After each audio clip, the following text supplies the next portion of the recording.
Hello everyone, welcome to this video. In this video, I want to answer why hackers use Linux.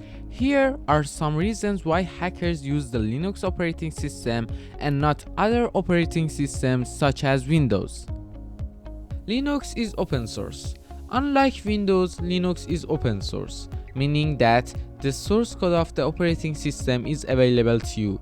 As such, you can change and manipulate it as you please. If you are trying to make a system operate in ways it was not intended to, being able to manipulate the source code is essential. Linux is transparent.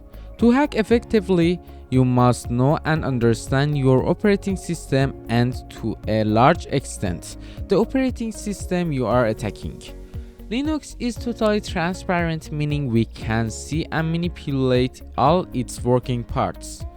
Not so with Windows. Microsoft tries hard to make it as difficult as possible to know the inner working of its operating system, so you never really know what's going on. Whereas it in Linux, you have a spotlight shining directly on each and every component of the operating system. This makes working with Linux more effective. Linux offers granular control. Linux is granular.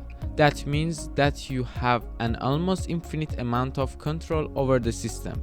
In Windows, you can control only what Microsoft allows you to control. In Linux, everything can be controlled by the terminal at the most minuscule level or the most macro level. In addition, Linux makes scripting in any of the scripting languages simple and effective. Most hacking tools are written for Linux. Well, over 90% of all hacking tools are written for Linux.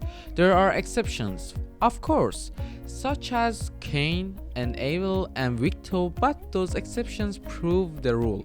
Even when hacking tools such as Metasploit or Nmap are ported for Windows, not all the capabilities transfer from Linux.